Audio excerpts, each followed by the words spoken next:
Hello, everyone. Thank you for coming.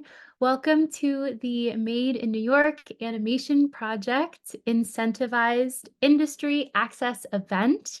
My name is Danielle, and I am a drama therapist at TAP, and I will be one of your co-hosts for today alongside my wonderful co-host, Cora. Hey everyone, I'm Cora and I'm an animator here at TAP. Today's group is scheduled to run from 4, so we're 2 minutes into it already, to 5:30. And before we begin, let's just review some information about this webinar. So our group today is operating in a webinar format. You will not be able to turn on your video or mic during this event, but we do encourage you to use the Q&A feature to engage with our guest speakers. So if you have questions as we're going through, please put them in the chat, and we're going to have time at the end that we're going to really get into what you want to know about. And you were counted in attendance as soon as you logged in, so you do not need to follow up with us regarding attendance. But if you lose your connection, just try to come back and rejoin so that you don't miss out on anything, and you will still receive your incentive even if you get disconnected from the webinar. Thanks, Cora. I'm super excited for this industry access event. So we're going to look at today's goals. We're going to start with an opening ritual in just a second. Then we're going to go through reading aloud our TAP Creed, which is something we do at the beginning of all of our groups at TAP. We're going to discuss the program and incentives information so that you know all of that going into this, if you don't already. Then we're going to introduce our guest speaker, who today is Caitlin Yu. And then, like Cora previously mentioned, we're going to have time for a Q&A with Caitlin. And then to close out today's activities, we're going to have a closing ritual. That all sounds good and exciting. So as a creative arts therapist, Danielle, what do you think we should do to open the group today? So for our opening ritual today, I'm going to ask us to check in with ourselves and start to share and feel the group that we have with us today. So for our opening ritual, this question, which has something to do with what Caitlin will be talking about later as far as character development. So I'm curious, what is your favorite costume or character that you have ever dressed up as? I was thinking Halloween, but if you're somebody that likes to play characters, dress up. Um, you can interpret this however you like, and please drop your answer into the Q&A.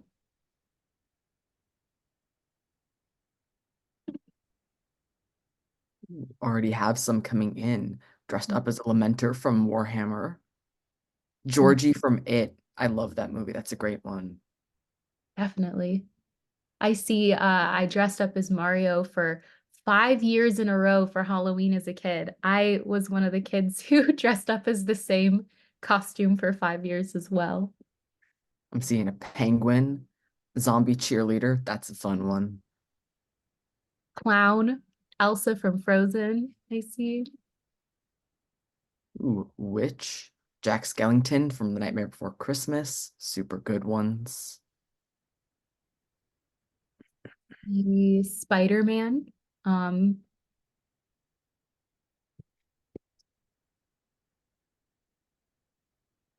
These are all great answers. Feel free to keep them coming in. Um, and we're going to continue to move forward. These are great. I see Gumby. Ooh, Glamrock Chica. Okay, Five Nights at Freddy's. We got fans of that here. Mm, I'm starting to see some genres forming. Mm-hmm.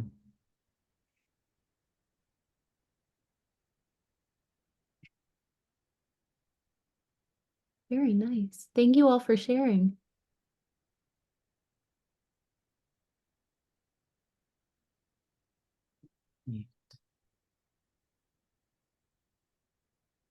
Ooh, also seeing Superman. And yeah, feel free to continue sharing in this space. I think we'll keep moving along as we think about all of these characters. We can have lots of time for our presentation today. So before we welcome our guest speakers, and as we keep thinking about this, let's review the TAP Creed, like we mentioned, and go over some incentives information for today. So the Tapcrete is a set of shared principles to ensure that today's event is the best that it can be. So we're going to read them out loud. The first one is we show respect. We are a team of individuals from different backgrounds and experiences with a shared interest in learning. We live up to the same expectations as we would in person. We mute ourselves when we are not speaking in order for all voices to be clearly heard. But of course, there isn't the opportunity to unmute. So that one's Number two, we take care of our technology. We utilize our technology with care and professionalism in order to support the learning experiences of all who attend. 3, we focus. We have a lot to learn. All our attention is focused on the group. We do our best to limit distractions around us. We wear headphones if possible. 4, we participate. We're engaged in the group. We abide by the creed when asking questions and sharing our creative work, which, as we mentioned, is going to be all through the Q&A feature today. So please feel free to use that. 5, we own the content. This is our group. This is our opportunity to learn more about the animation industry and express ourselves creatively. And number 6, we attend group, which you are here, so you are. Our voices and our ideas are valued. We attend each group we are registered for. We log into the group on time and stay until the end, and our Zoom names match our registration names. So we are going to take a moment to review some information about incentives before we hop into our guest today as well. The incentive information is as follows. How much will I be paid? Folks who registered for this webinar will be paid $10. Your incentive cards will be mailed out on February 5th, and you should receive them by February 12th. If you have any more questions about this or would like to receive more information or forget this information later, feel free to email incentives@theanimationproject.org. We have a great team who is ready and willing to help. Thank you so much for sharing all that important information about incentives with us. And now I am so excited to welcome our guest speaker for today, Caitlin Yu. Caitlin is a 3D character animator with experience at various studios throughout New York City, including Framestore, Hornet, and Free Range VFX. Welcome, Caitlin. Hello, everyone. It's so nice to meet all of you or just meet the animation project. And I'm excited to share with you my animation journey, however short or just beginning it is, So I'll go ahead and share my screen. I do have a presentation prepared, but I'll try not to take too long to make some time for the Q&A. All right. So again, nice to meet everyone. My name is Caitlin Yu. I'm a freelance 3D animator, and I'm also an Asians in Animation volunteer. Right now, the regional lead for New York City. Other titles I have include former Kansan, Queens resident. I'm not really an Angelino, but kind of related to Los Angeles now. And I'm a Letterboxd and Goodreads regular. And finally, a Chinatown and Flushing wanderer. So I'll just go over my background first. I'll talk about the Kansas City to New York City pipeline. So yes, I'm from Kansas. And of course, everyone makes the joke about we're not in Kansas anymore. Also home of the Chiefs. So shout out, because I guess we're going to the Super Bowl. Not that I've watched a single game. I'm Chinese American. I was born and raised in Kansas.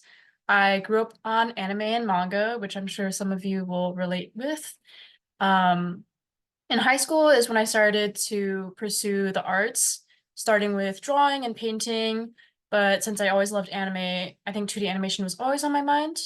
I also had a brief foray into like journalism, newspaper designing, and I feel like that experience was pretty useful for me later, just as far as organization and like design made me have an eye for things that I feel like was unique maybe outside of animation.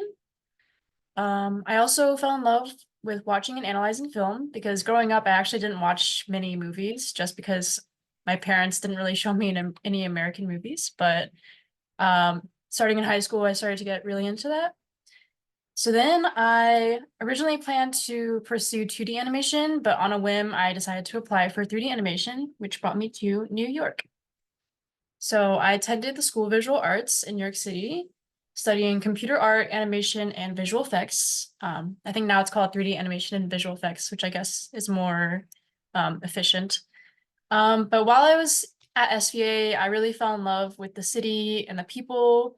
I had been here before, but I really loved just the diversity, definitely compared to Kansas. So I also just really love the community, and starting my sophomore year of college, me and my friend started the Asian American Student Union, and later he became my thesis partner, and now we are sometimes coworkers as freelancers. So it's really great having come this far. And I think community is also a big part of animation for me personally, or just art in New York City. So I'm really glad I came to SVA for that reason. During school, of course, COVID happened, and isolation definitely put a damper on my education, I'm sure, like everyone else. But it did bring me closer to other people and other communities.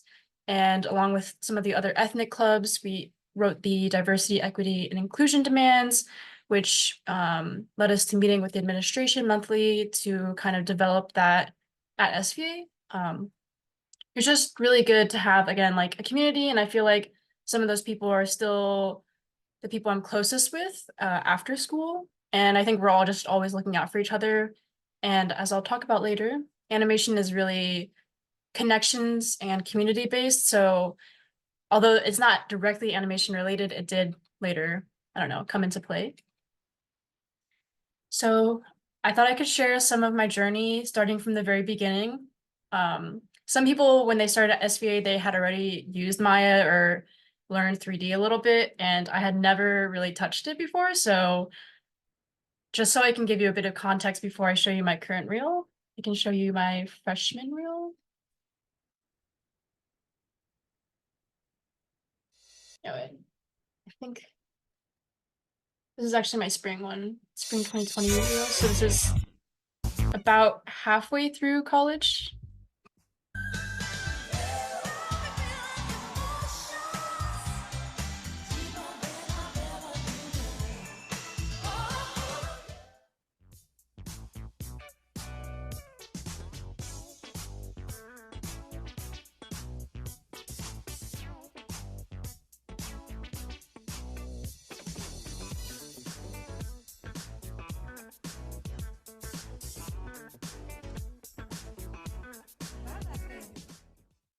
Turn this music down.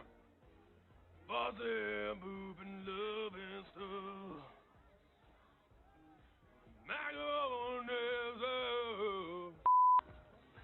Baba boy.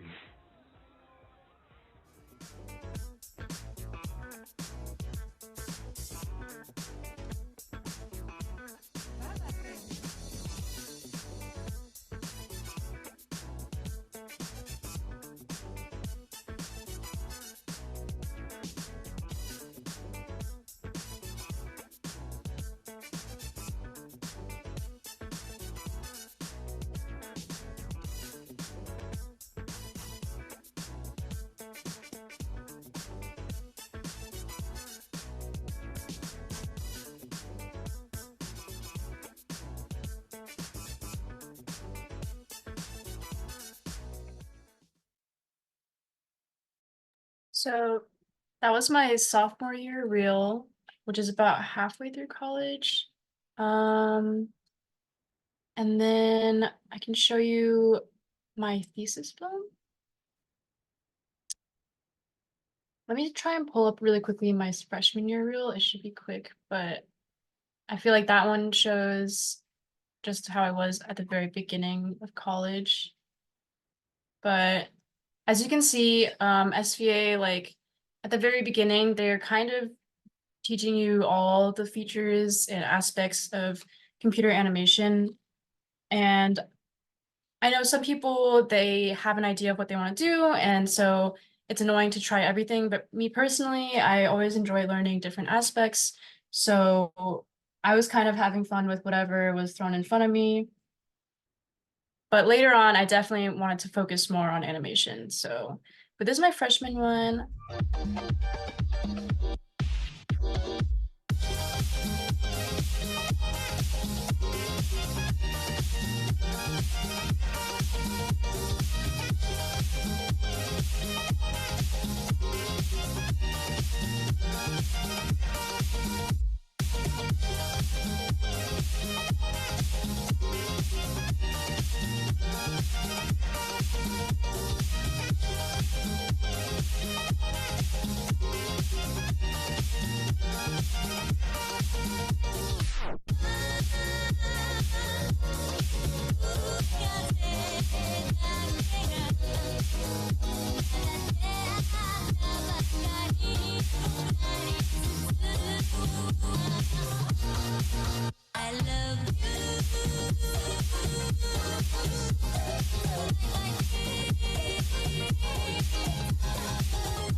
So that was my freshman year one, and I am still pretty proud of it just because I think when I was starting out, I was just having a lot of fun. And I think, along the way, I'm trying to focus more on technicality and like really great animation, like, oh, how can I get the best performance? But I think in the beginning, I was just having a lot of fun, and I feel like I can still see that in that reel. So that's just something I miss. But this is my thesis film, which I created my senior year along with my partner, my two thesis partners. And I had a lot of hats during this, but I'll just show you. It's about 5 minutes long. I hope it doesn't get too delayed, the audio, but.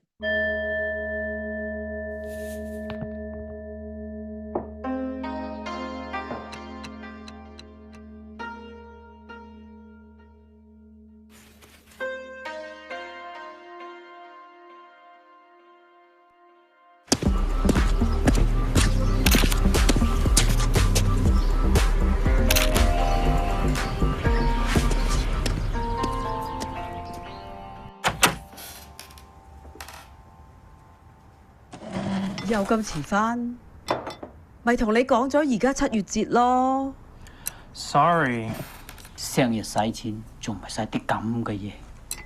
唉，你影相玩下 OK，但係邊有錢照顧屋企人啊？我好俾心機做呢個 project 㗎，我真係好想做攝影㗎。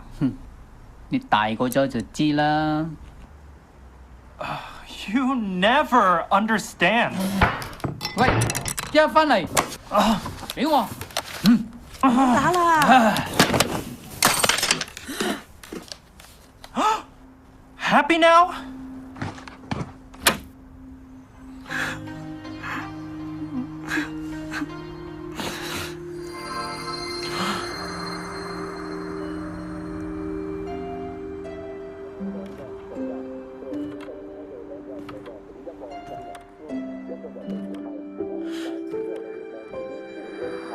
新年快樂！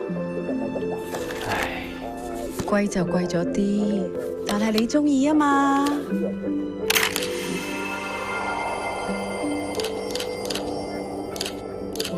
1、2、3。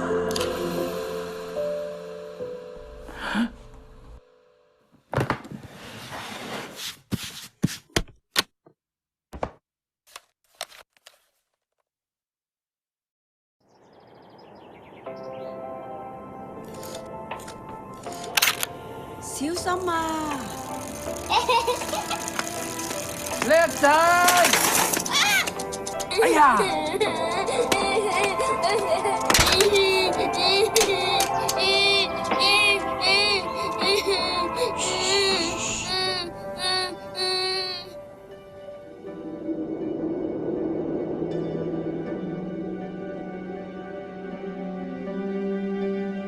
蛋糕嚟啦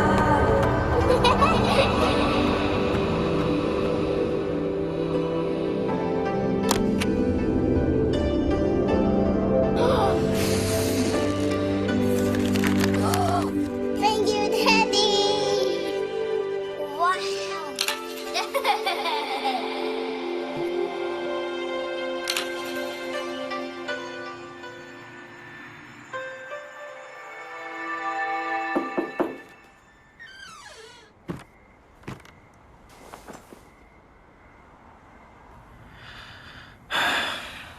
Why can't you just support me?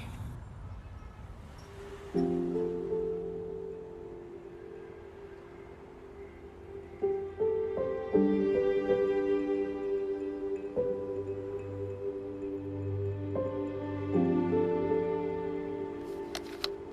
爹哋擔心你第日辛苦，不過我永遠都會支持你。Try your hardest, OK？"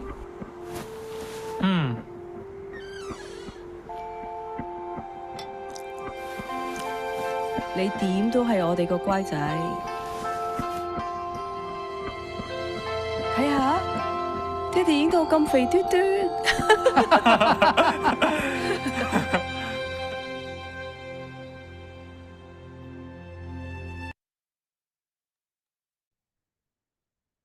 Caitlin, I want to lift some chatter in the chat about your film. We had someone share about how the dad is just like him and the son is just like him was a theme that stood out to someone. There's a fire emoji over there.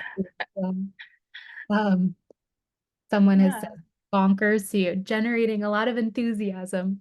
Yeah, thank you guys. Yeah, I think with my thesis, this is actually my partner, my thesis partner's story, and we really wanted to kind of do like a new twist on the typical like, artist story where it's like also focusing on the immigrant parents and their dreams that they wanted to pursue because a lot of them had their own dreams that they had to give up. And then we also wanted to like center Bensonhurst, Brooklyn, which is where he grew up, my thesis partner Nelson, and also center like the Cantonese community in New York City, which most animated like short films or movies are in Mandarin, which is what I would speak, but it was really great to like, animate lip sync in Cantonese. So I think that was like one really valuable lesson from college was just that like being able to do a story that is fully your own, that you're really passionate about, especially when you're given that opportunity, it's like really special and to really go for it. It like took a lot of work and it was not easy, but it was really fulfilling too. So especially since we felt that like after college, obviously we would be having to focus on work and making money and kind of making college worth it. We wanted to make sure that like we spent our last year really just doing a story that was just for us. That was really valuable. But I'll just go over my journey after college. So I did my thesis, which is basically what I had to show for after college. And I'll say it's interesting because like, again, I'm really proud of my thesis and the story, but I will say like the animation itself just wasn't like maybe the best quality it could have been because it was such a massive project that like I honestly just didn't have the time to focus on every shot. But I was really grateful that the studio at Free Range VFX, they recognized, my hard work. They are teachers at SVA as well, but I didn't actually have them. I just cold emailed them and I said, hey, would love to, just work at your studio. And they said, we don't have any work because at that time, a lot of studios weren't getting any like projects at all, to be honest. It was a very slow time for studios in New York City. But they said, we don't have any work, but we would love to mentor you. And they like really loved my thesis, like the editing and the animation. So I was really grateful that even though like obviously there's a lot of imperfections in the story or like the film, they saw past that and saw a lot of good things. And they helped mentor me. So for about 3 weeks, I used their character rig, this chameleon, and basically did my own shot. So the audio and the rig is from their own commercial that they did before for like this rendering company. And then they were just like, all right, now you do your own shot with it. And then like for 3 weeks, they basically just gave me a bunch of feedback, helped me out with some difficult technical stuff. And I feel like I honestly improved as an animator like double like quality or double time in that amount of like 3 weeks. Like they helped me so much. Just because like during college, I was doing the Asian American Student Union and my thesis and like everything else. So I didn't really get to spend time just focusing on animation. So at Free Range VFX, I got to do that. After that, I freelanced for a little bit. But then after that, basically January 2023, last year this time, I was not getting any work anywhere. So I was pretty unemployed, which was just kind of, hard, of course. So I was taking on a personal project. Basically here, I was like, okay, I'll take what I learned from Free Range VFX and I'm gonna just do it again. But, maybe more technical, just something to like get me going. So I just kind of followed a reference for this and just took everything I learned like workflow wise from Free Range VFX. And then from there, I did a mentorship with Rise Up Animation. And technically it's only supposed to be like one session with a professional for about like an hour. But the animator I was paired with, she was so kind as to meet with me multiple times and give me feedback on this other project I was trying to do. So again, I feel like people were really kind and, were encouraging me a lot and saying, even though it's really hard right now in the industry, just have to keep going and you're almost there. So, but yeah, at this time I was realizing that the projects I was trying to pursue were maybe a little bit too challenging or just getting too frustrating for me. So from there, I took an animation mentor body mechanics class. So it's basically like an online school where I chose the teacher. He worked at Disney at the time. And for about 12 weeks, I just focused on body mechanics and it was really great. Again, I feel like I improved so much just from learning his workflow. And it's interesting because like say at Free Range VFX, it's very realistic. It's kind of like Geico Gecko style. But then at Animation Mentor, he's like animating at Disney. So it's very like exaggerated and like it just has like a specific performance style that like the Geico Gecko doesn't use. So it's interesting getting to see different perspectives. Then I was freelancing at Hopper and PDA. So at PDA, it was actually like basically I was the only person doing it. So that was interesting because for most of my other freelancing, it's like even though you're freelancing, you still have like someone above you telling you what to do. But at PDA, they're just like, can you please just animate this Lego dog? So I was like, okay, I guess I'll just figure that out. But that was really fun still. And that was only like a week-long project. But then finally, last summer, I decided to apply for the Hornet internship, specifically the CG generalist internship. And actually, my thesis partner, Nelson Mai, had gotten that the previous year, so it's summer 2022. So I applied the following summer, last summer. And initially, I wasn't going to apply just because I don't see myself as a CG generalist. I'm a 3D animator. But at that time, I was like, have been unemployed for about 4 months, so I've got to take whatever I can get. And they hired me. So that was surprising and really great. And luckily, while I was at the internship, I think they saw my animation skills and had just had a good opportunity for animation coming up, which was this Kroger commercial on the bottom right. And so I actually got to do way more animating than I expected. And again, I feel like I improved so much as a CG journalist and as an animator there. And I just got to really see another different type of studio workflow. So that being said, we can look at my current reel.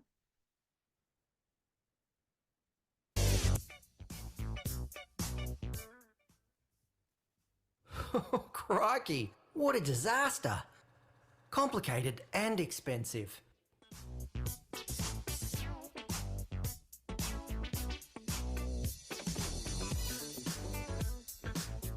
Happy home and cozy car.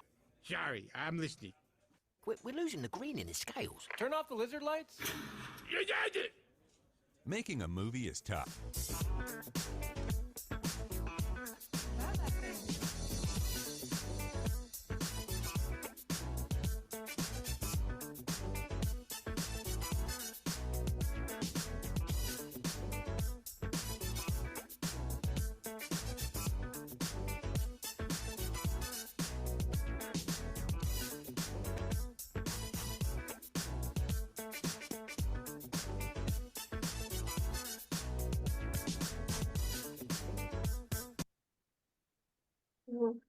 That's my current reel. So as you can see, I've come a long way.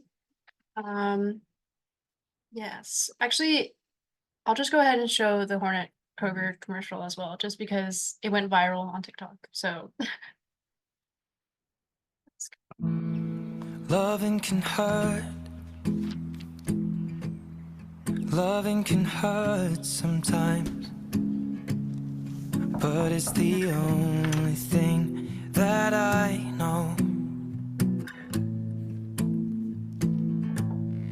When it gets hard, you know it can get hard sometimes.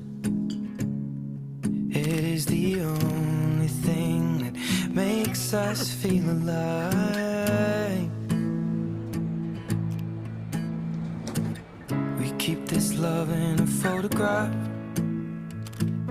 We make these memories for ourselves. where our eyes are never closing, our hearts are never broken, and time's forever frozen still.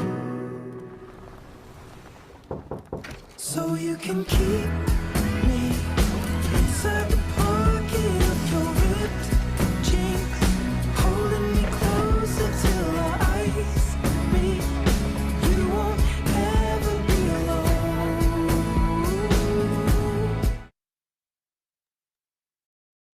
Want to lift some love for you for that in the chat as well. We have well, that made me teary-eyed. Oh, But there's an that's nice for you, and I hadn't seen that. I'm thrilled it went viral. Certainly deserved to.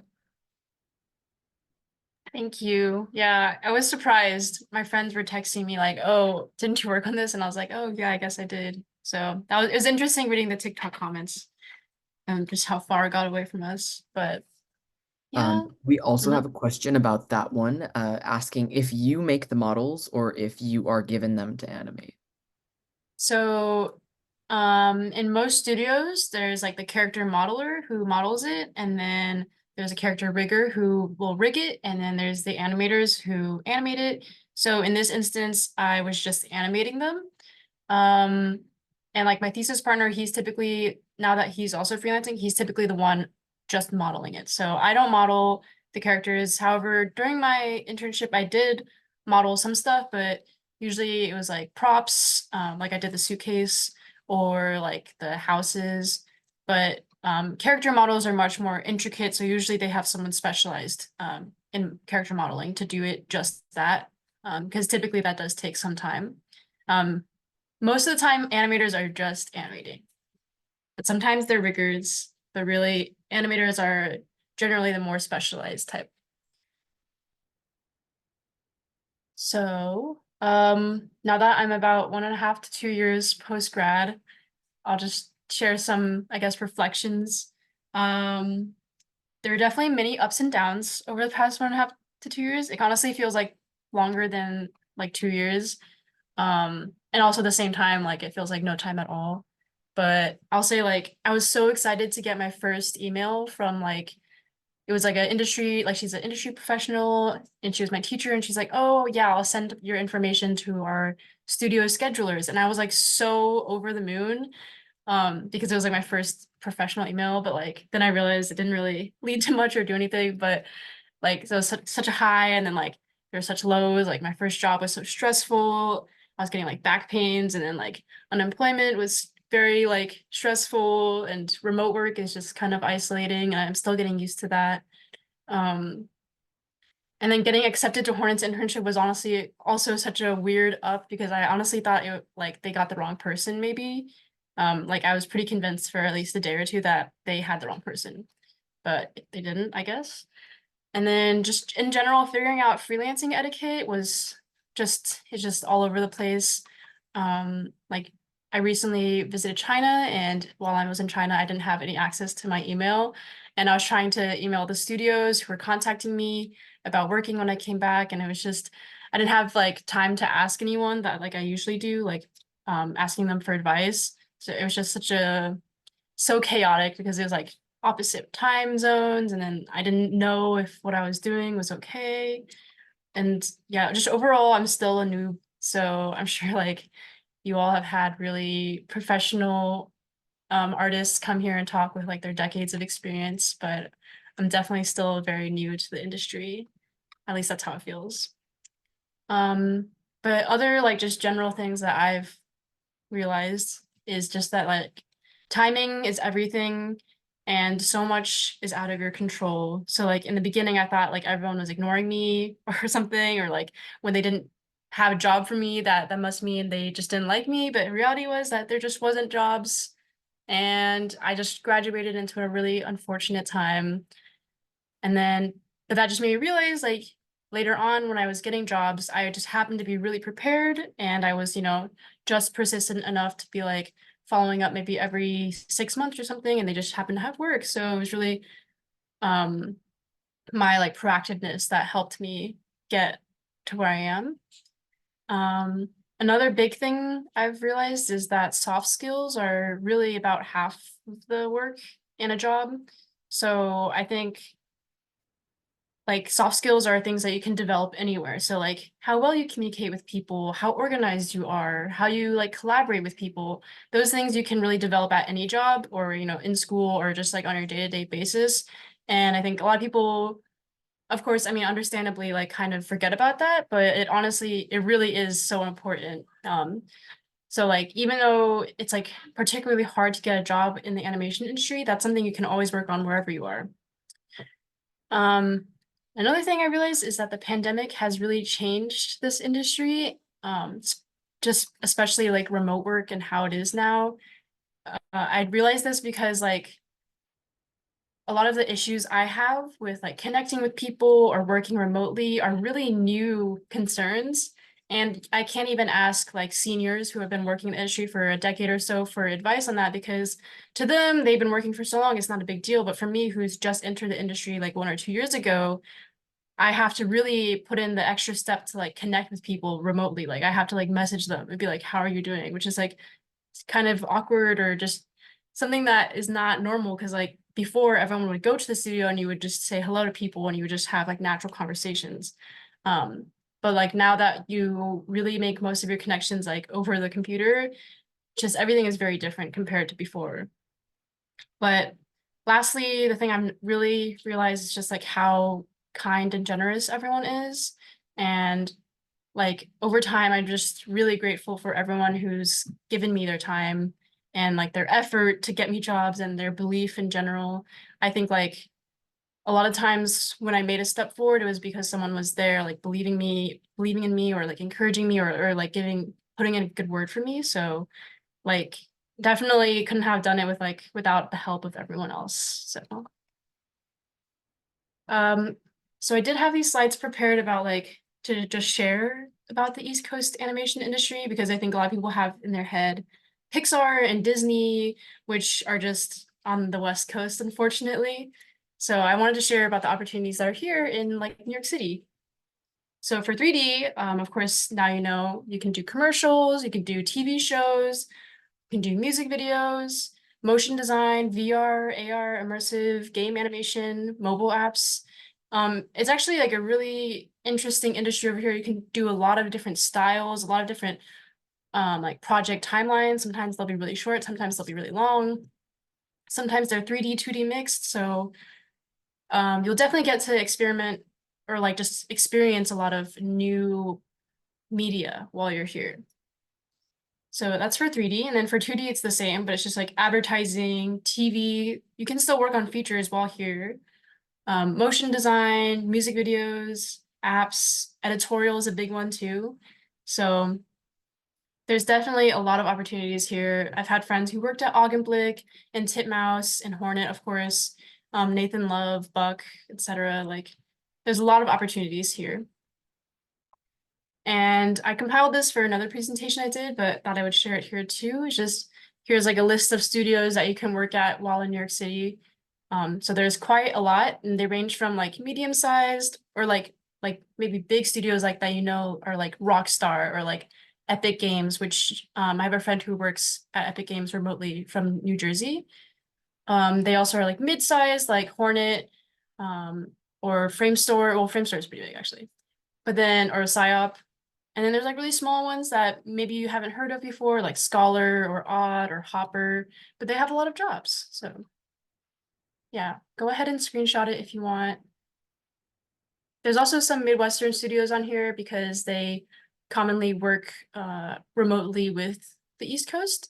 And I'll also say you can work remotely with like European studios sometimes because of the proximity in terms of time zone. It's just a little bit harder, but there are opportunities here. So how do you get a job here? So the first thing you have to do is get your foot in the door.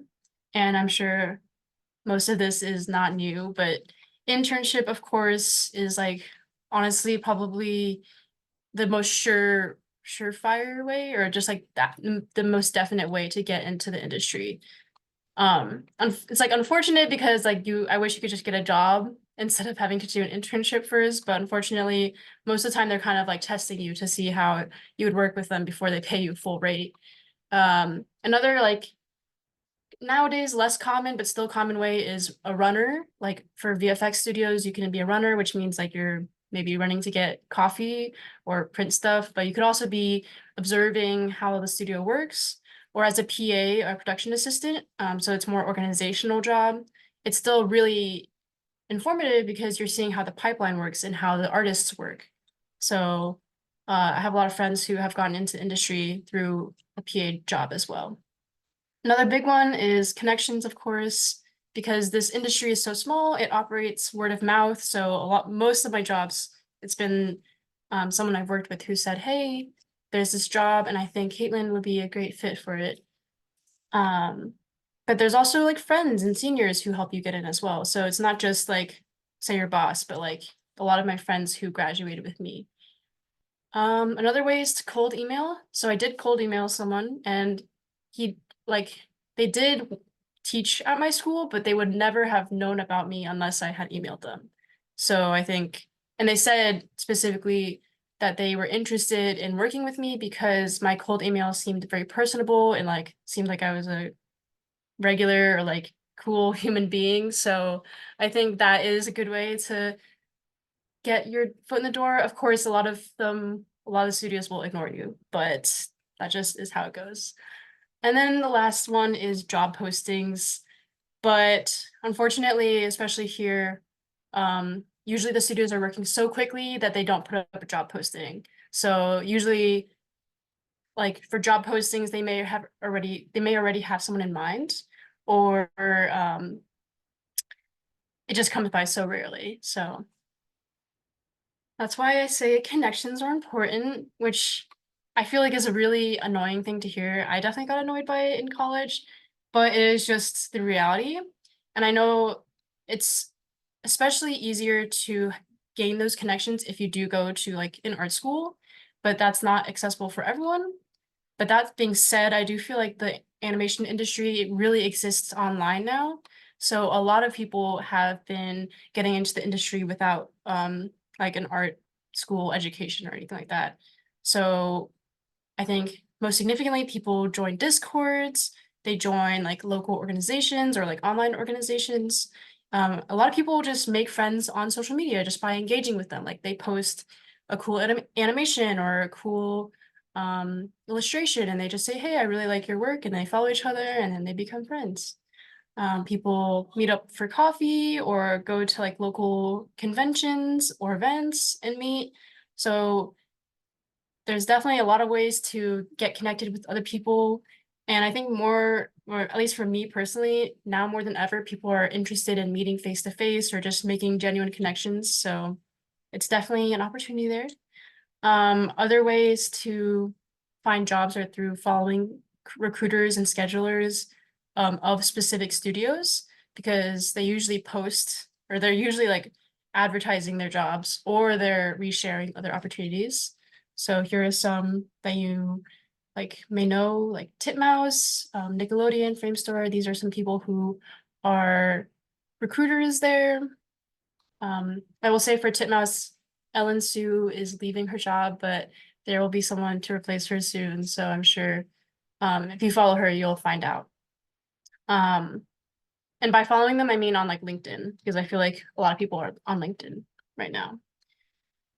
But just in general, again, the animation industry is a really small world. So I think once you do get connected with someone, like just being a kind person, a generous person, or just being a normal human being kind of makes a big difference, you know, just respecting their time, but also being genuinely interested in what they're saying. Those things really make an impact and people will share your name. And then just in general, word travels fast. So if you're being mean, people will also find out. But that's why being nice is just cool. So just general advice that I'm sure you've heard everywhere is just apply. So even if you don't fit the job description or you're already out of school, just go ahead and apply, because number one, like your portfolio could catch someone's eye, or number two, it's just like good practice. Like I feel like the more you just apply, the less intimidating it gets. And I'd say like, don't worry if you don't fit every bullet point. I think I read somewhere that like women and people of color in general are less likely to apply if they don't fit the entire job description, even if they may get the job. So I think once I learned that, I was like, okay, well, I will then just apply because there are other people who will apply even if it doesn't fit them. So I might as well do the same thing. Again, soft skills. So like I said before, you know, communication, collaboration, taking feedback, being organized.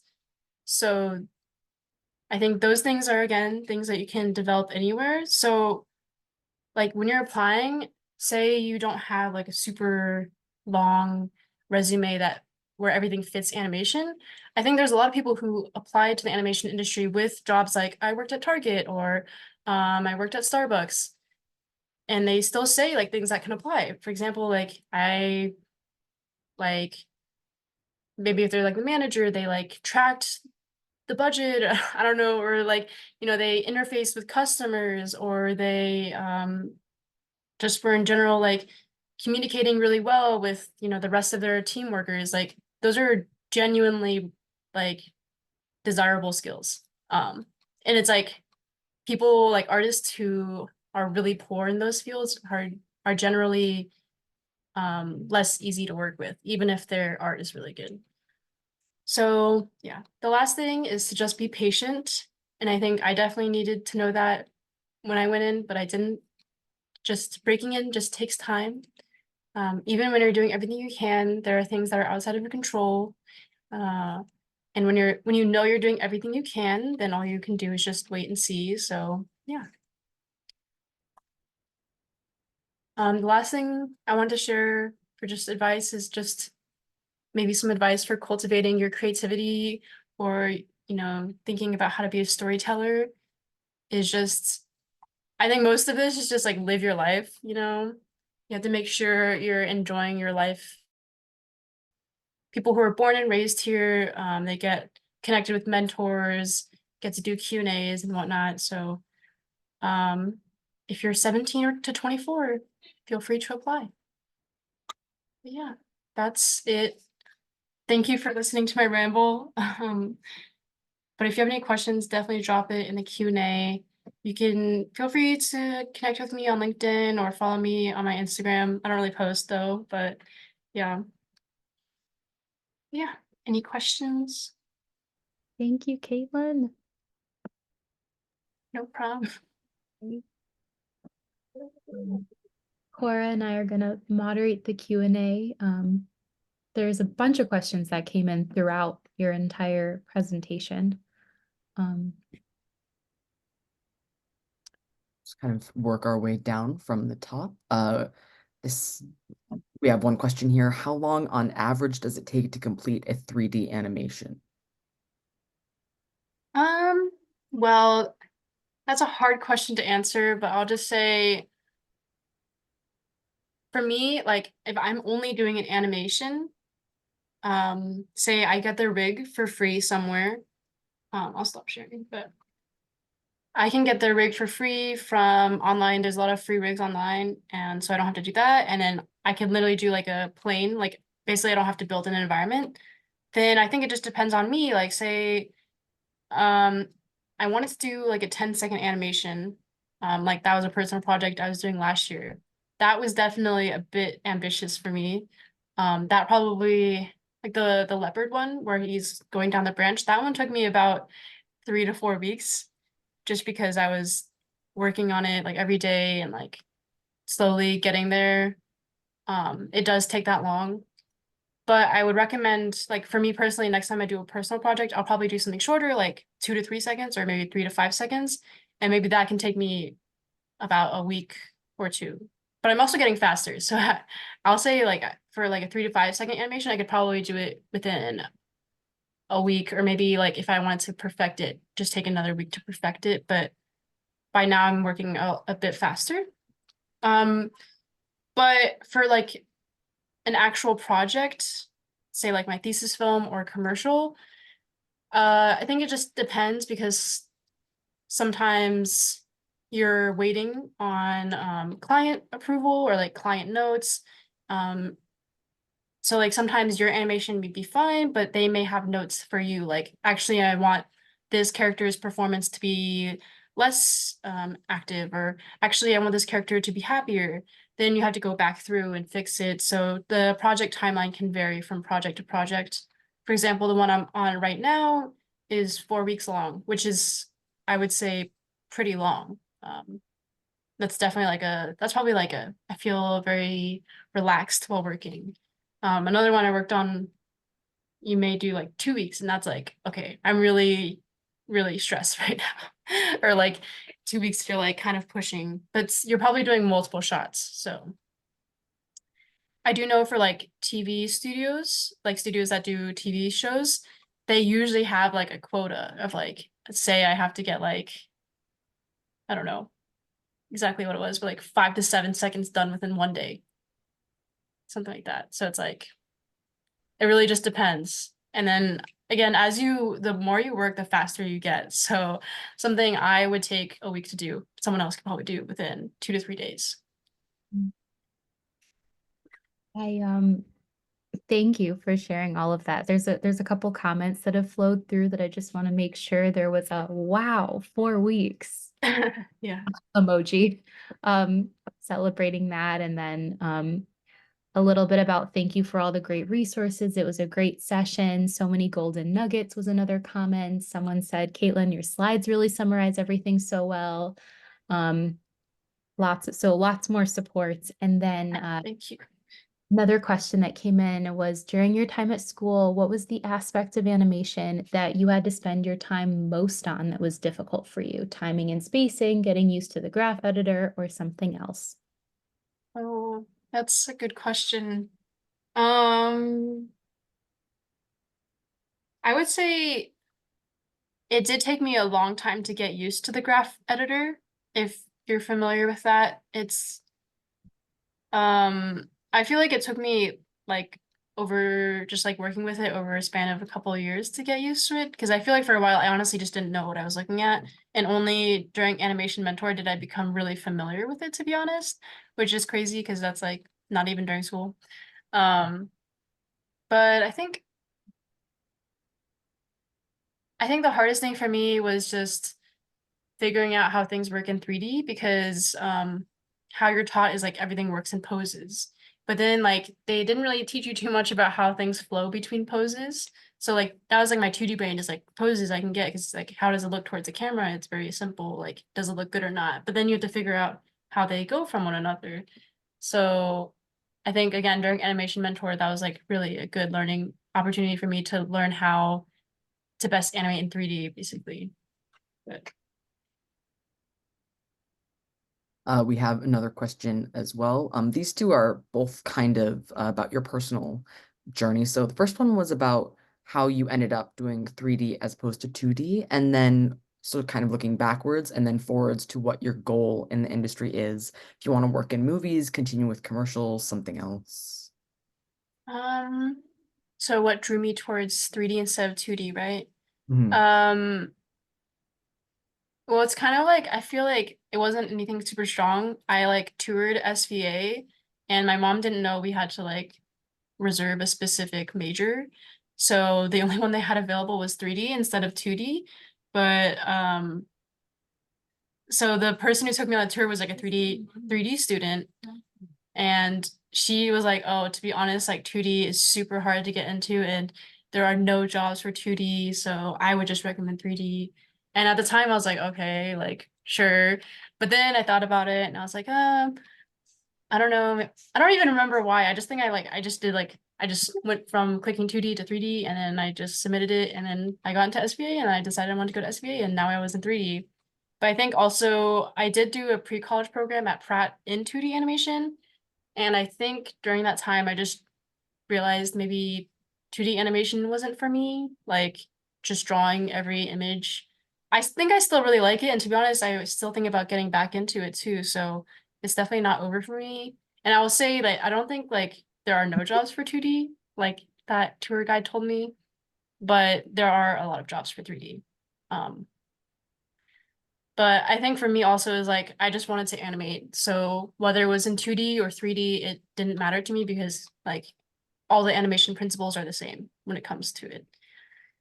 As far as my goals for the future, so I think like a lot of people have in mind like a dream studio, and I think for quite a while now I've kind of decided not to have a dream studio just because your dream studio may not be as dreamy as it actually is. There's just like a lot of other factors like the pay and the like environment, like what their work environment feels like. And for me, the more important thing is just that I'm animating. I don't know. I guess I think I do want to try multiple things. So I want to do TV and I want to do feature as well. But I don't think I see it as any more important to me than like what I'm doing right now. I will say feature, like their quality of animation, like expectations are much higher. So for me, it's just going to take a lot longer for me to keep working on my skills before I can really get there to like apply. For example, my animation mentor teacher, he worked for 10 years at this one studio in Montreal before he finally got into Disney as a crowds animator. So it does just take that long, that much work, that much practice sometimes to get to where you need to be. I mean, it is timing, of course. Like, say if you get an internship right outside of school, then you just have a much greater chance of staying in. But especially right now with so many layoffs and like the industry being so like variable as it is, it's just best if you can find yourself being happy where you are instead of being attached to one studio because you don't know how they value you. And unfortunately, just like things can be outside of your control. But my goal is just to be a good enough animator where I can work wherever I want, basically. That's what I've always said. So I can have the choice to work on whatever I want and or at wherever I want. So yeah. Paulina, question a little out of order here. One question, another question is, would you say animation allows you a good work-life balance? And I would kind of add to that, how have you managed negotiating that balance? I think I have had a good work-life balance so far. And I feel like that might just be because of multiple things. Like number one, I feel like maybe the animation industry has just been progressing towards that state over time. Like I feel like my professors who joined the industry like decades before me didn't get that like chance to even choose to have a work-life balance. But nowadays it's like more and more common that that's just a thing. I think the pandemic also made people want to have a work-life balance more. I think I heard before the pandemic, people would work longer hours, like stay after, do overtime. Everyone would go out for drinks or dinner, which does sound nice to me because I would like to like connect with people. But at the same time, I think nowadays people are like, I just kind of want to go home and like spend time with my family or with my partner or just relax instead of making everything in your life about work. I think the pandemic was a really big change for people in that way. So for me, I honestly do feel like I have a good work-life balance. But I also feel like I'm choosing that. And I think like right now, my experiment is seeing if I can be successful in the industry, having maintained that work-life balance, because I've heard a lot of animators who would work full-time jobs and then do an animation class outside of that, which would mean you're basically doing a full-time 40-hour week and then doing a class, which for me, when I was unemployed, was a full-time job for me. So that would basically mean you're animating every hour that you can. You can't have a social life, you can't have like fun. Personally, I think that would like destroy me. So I have chosen not to do that. And if it's possible, I want to take more classes, but that might have to mean like, you know, cutting down on like work hours more. But that's just me. I think there may be times in the future where I'll have to sacrifice my work-life balance. Like I've talked to people and they say that's just sometimes a necessary sacrifice just because of where you are. But we'll see.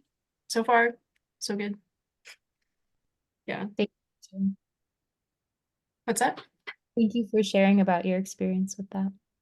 Yeah, no problem. I think people are just tired in general. Everyone wants to just have a good work-life balance. Yeah. As great as like the like starving artists or like super hardworking artists like fantasy sounds, it's just like really tiring in reality. Mhm. I've heard that phrase turned into not the starving artist, but the thriving artist. Yeah, for sure. Definitely. Everyone's doing ceramics classes, everyone's, you know, trying to find themselves or journal or cultivate themselves. I think people are just trying to invest in themselves now. So yeah, we're all thriving. I think that this is a great question that came in. How did you overcome the challenges when you did not hear back from studios, and how do you stay motivated through the job search process? Because it is such a hard field right now. Yeah, I'll just say, I think in the beginning I just knew it would be numbers. So I didn't take it too personally when nobody would respond, just because I kind of expected it. But for me, what I did was I created a spreadsheet where I kept track of every studio or every person I contacted. And it may sound really tedious, but that's just kind of the person I am. I just like spreadsheets. But it was also like a way to reward myself because it's like, okay, I didn't just send that email out into like the ether. I have it written down here that I reached out to them. So I can at least be proud of myself that I did that.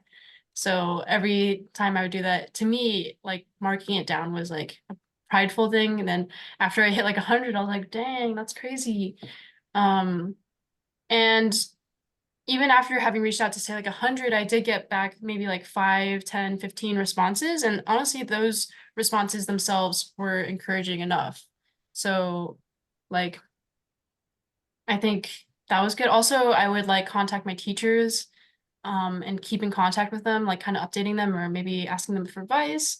And that was really encouraging because I think it was just really nice to hear like continued encouragement from them. Like right now it's just really tough, but you know, I think you've got it. So you just got to keep going forward. So that, and then also just, yeah, I think just in general, reaching out to people too, not just studios. Because again, like people are really what get you into the studio more than like emailing the studio email.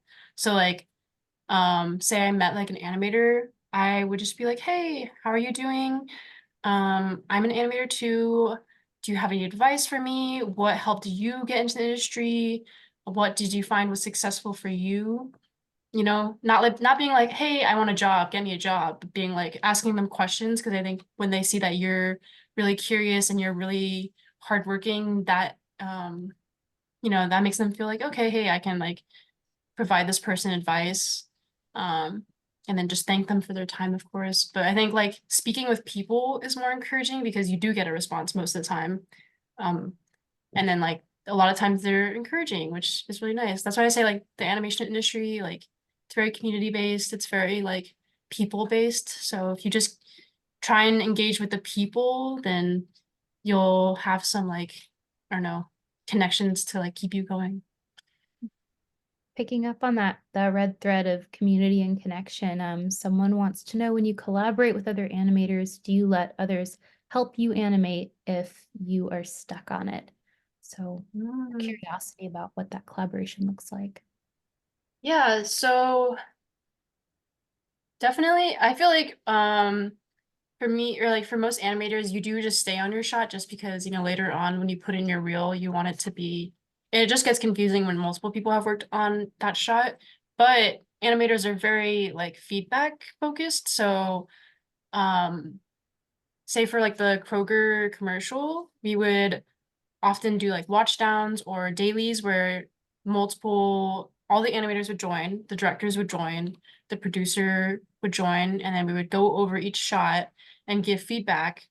And you're not like directly getting into each other's scenes, but you're giving each other like feedback, like a fresh eye, essentially, which is really key. Like I think you can't improve as an animator or an artist without feedback, in my opinion. Like feedback is king. So that's like I think that's what I love about being an animator, is just because like you really got to do it with other people. Sometimes I feel like for some of the other fields or like pipeline parts, like they feel a little bit more isolated, but I feel like for animation, there's always like been a thing with animators where you have to like watch each other's stuff and help each other out. And if I ever feel stuck, I usually would go to like the lead, because I'm always the junior, but like if I go to the lead and I'm like, hey, can you take a look at this and help me out? I feel like maybe this is not really impactful, or it's not really getting like feeling like what it should feel like. Can you help me out? They have such like amazing eyes that I always learn from them.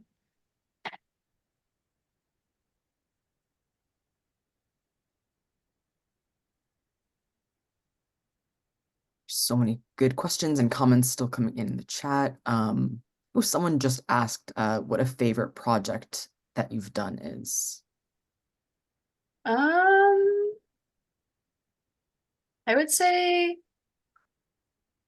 anything that was really collaboration based. I think the Kroger one, the Hornet Kroger, was really fun because for maybe my previous freelancing projects, all of them were remote, which is just hard. And then like most of the time when it's remote, sometimes it would just be like everything would be over chat, which is just kind of like annoying because you don't know what sometimes you don't understand what they're saying, or like you don't understand their tone. But like for the Kroger thing, I also felt like they really listened to me, even though I was like an intern. So I feel like I really could get my hands on multiple things. Like I was pointing out things like, hey, are we doing like the geo mouth or like the texture mouth or something? Or like they were like, I could ask questions and then we could have an engaging conversation about it. And I could collaborate directly with the animators, being like, we like shot reference together. I would ask them questions and get help. And then like I could see the directors super often, which is cool because like I could directly interact with them. You know, I feel like I really got to see how directors worked.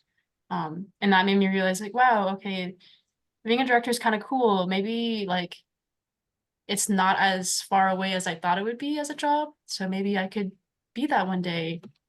Like, you know, I think you just think of like these giant like film directors and that just kind of seems intimidating, but just like having that experience, I was like, I got to see so many different jobs in play because I was in the studio. So I was like, wow, it was just really fun to be collaborating. And I think that's what I really liked about my thesis too, was that like, I just really like organizing, like helping things get organized.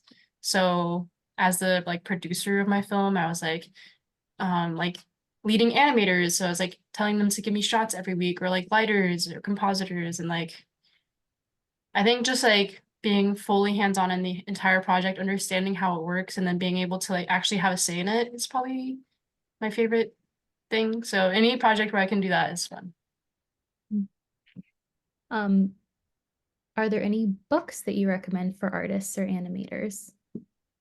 I'm like, I don't know. I feel like if I recommended any, it wouldn't be like sincere because I haven't read them. But or like I know like there's the animation handbook, right? Or what is it called? It's like the famous one, but I have it. I don't even like I've never really read it even at all. The animation guide, is that what it's called? Hang on. Do you mean the animator survival kit? Yes. That was one that we had. Yeah. Yeah. See, I don't even know the name, so it's like it's so insincere to like recommend it, but I mean it's the most famous one, so how could I not? I mean I definitely looked at like the walk cycles for that. I will say like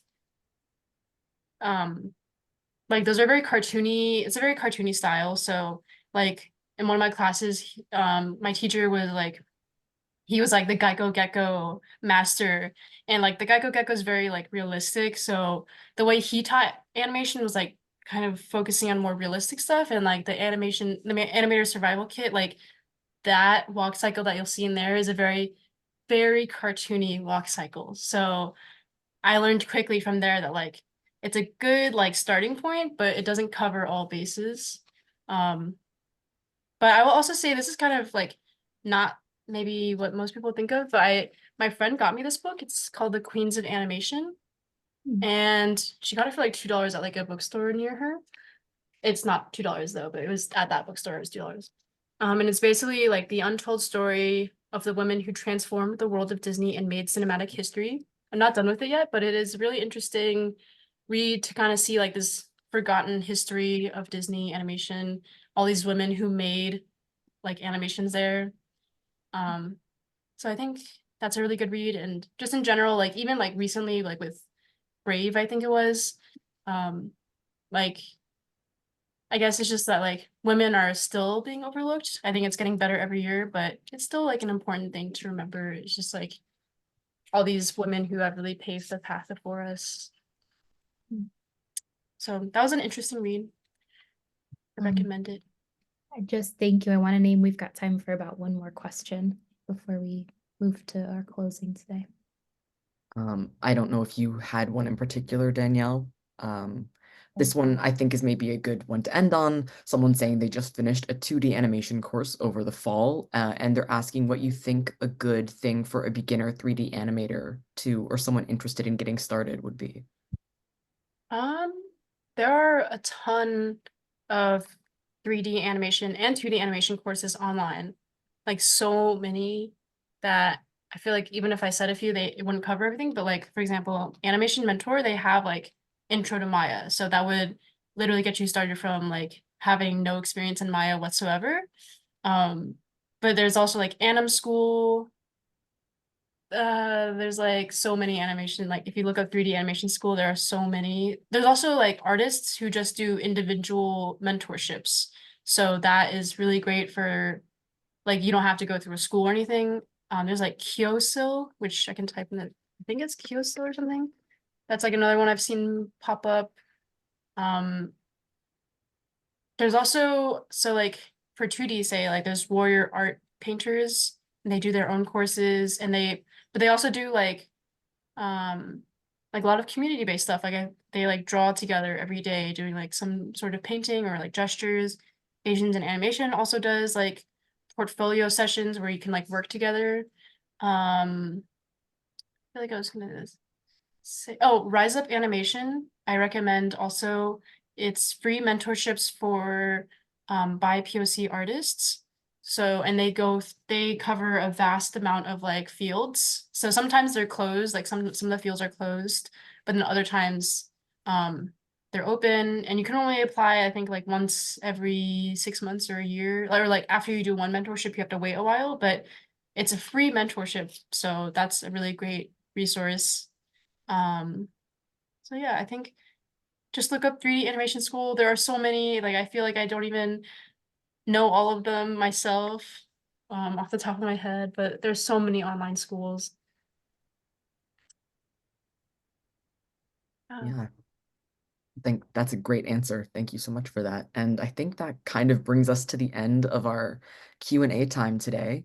So thank you for all of those answers and for the wonderful slideshow. Yeah, you can definitely stay on camera while we're just sort of wrapping up our group today if you'd like to. And as we're coming to the end of our session, Danielle, how are we going to close today? Thanks, Cora.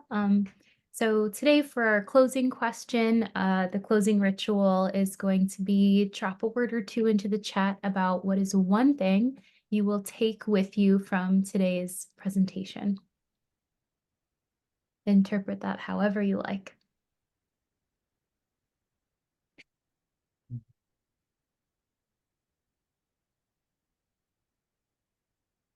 And as we're all thinking on that, I will say that I feel very inspired. I want to go work on my portfolio now and do some personal work that I feel like I've been neglecting. So thinking about that balance of interests and personal development is sort of what I'm going to be taking from this today.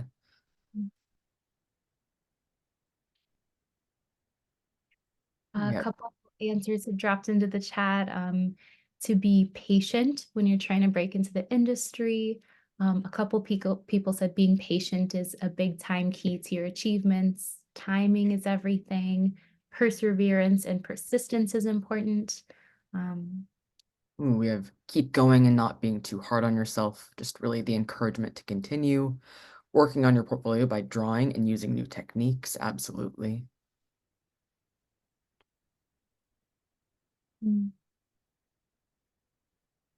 Something I'm taking from the presentation today is the hugely important theme of connection and community, which is such a big part of how TAP operates as well, coming together in big groups and smaller groups and working together to build support with one another and within the community at large. I feel like Caitlin, you represented that so well and have so many wonderful things to say about that. Seeing Gosh. in the chat, to be used to not getting a response and not taking it personally. Expect disappointment and you'll never be disappointed. How and where to apply for internships, being able to connect through passion. Being patient again, taking breaks when needed. A thank you for resources, especially for people of color. So a special thank you for that. Again, with the patience, I think that was a really key part of the presentation. I would agree with that today. Teamwork is important, live in the present moment, communication, patience, trust the process. Not being afraid to put yourself out there, even if things feel impossible, taking every opportunity to draw and animate to build a reel and a portfolio.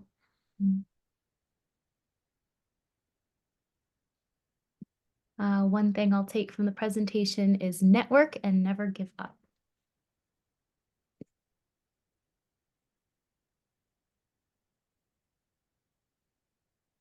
Making sure that we got them all.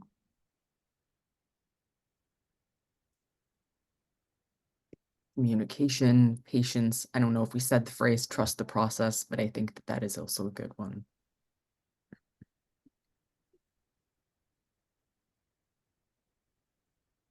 Caitlin, I'm curious what it's like for you to hear all of the takeaways. Yeah, I think it's so nice. I'm so glad everyone was, taking something away or listening intently. I hope everyone can just be kinder to themselves as, they're trying to pursue their dreams. It's just takes time.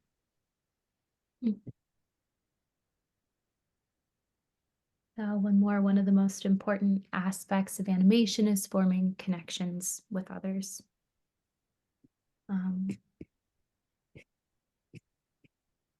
Yes, we have being kind with everyone. Someone said they'll take away how to take rejection better and to keep working hard.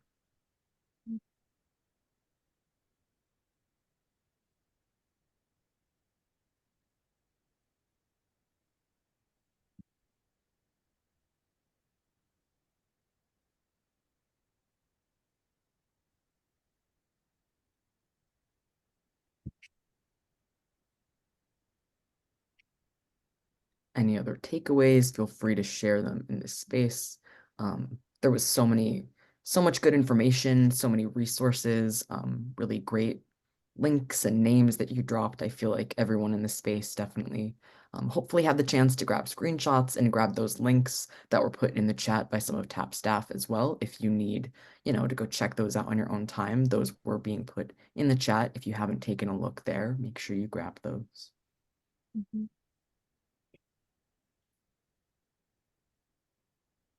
Another participant shared to make my work my own and keep improving. I did want to share, for Asians in animation, I'm currently kind of just taking a break, but when I have more time, I was planning to organize more meetups and studio tours. And I had a bit of a chat with the director of AIA about having it open to everyone, or specifically prioritizing POC, and she was totally open to that. So definitely follow Asians in animation. And there's also Black in animated and Latinx in animation as well. Unfortunately, I think each of these organizations typically just focus more on the West Coast or feature animation, just because that's where the resources are. But I think, there's communities in New York City for each of them. So definitely just follow them and follow, you can join Asians in animation even if you're not Asian. So please take advantage of these resources.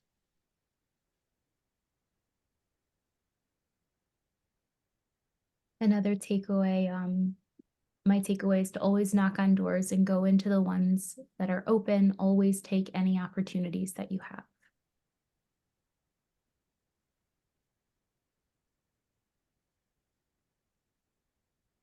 Thank you everyone for chiming in, for sharing your openings, for sharing a word or two with Caitlin about her presentation today.